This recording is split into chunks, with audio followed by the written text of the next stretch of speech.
சிங்கமங்கான்னு பார்த்தோம்னா அதுக்கு முன்னாடி கொஞ்சம் முன்னாடி போனோம்னா நீங்கள் ஏன் கீழே இறங்கி வாங்குறீங்க, வாங்க நான் அவங்க டேரெக்டாக லாரிக்குள்ளேயே தண்ணி வரேன்னு சொல்கிற மாதிரி ஒரு பைப்பை தூக்கி மேலே ஒரு ஆள் நிப்பாட்டிருந்தார்.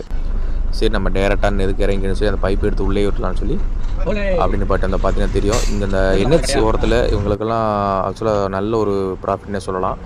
இந்த மாதிரி காய்கறி, தண்ணி, அப்புறம் கேஸு சிலிண்டர் நம்ம குக் பண்ணோம்ல அந்த சிலிண்டருக்கு வந்து அப்படியே டெம்பரரியாக உங்களுக்கு புக் பண்ணி தருவாங்க. 5 கிலோ 6 கிலோன்னு புக் பண்ணி தருவாங்க. ஸோ அந்த மாதிரி காய்கறி, மளிகை ஜாமான்லாம் செம்ம காசு உங்களுக்கு. ஏன்னா 5% டிரான்ஸ்போர்ட் அதிகம் போயிட்டு இருக்கும். ஸோ ஒரு வழியாக தண்ணியை பிடிச்சி ஃபேஸ் வாஷெல்லாம் பண்ணிட்டு ஜம்முன்னு கிளம்பி வச்சு டோல்கேட், ஐயோ சாமி, டோல்கேட் எடுத்து நம்ம வருமானம் ஃபுல்லாக டோல்கேட்லேயே போயிடும் போல. எத்தனை டோல்கேட் எனக்கு தெரிஞ்சு ஒரு 20-25 டோல்கேட் ஆல்மோஸ்ட் பார்த்தீங்கன்னா உங்களுக்கு ஒரு டோல்கேட் மட்டுமே கர்நாடகாவிலேருந்து கொல்கத்தா வரைக்கும் போகிறதுக்கு ஒரு 10-15,000 ரூபாய்க்கு டோல்கேட் மட்டுமே சிங்கிள் ட்ரிப் போகிறதுக்கு மட்டும் அவ்வளோ எடுத்துருப்பான். வர்றதுக்கு அதே மாதிரி 10-15,000 வரும் போல். செம்ம டோல்கேட்லாம் அதிகங்க, ரொம்ப ரொம்ப ரொம்ப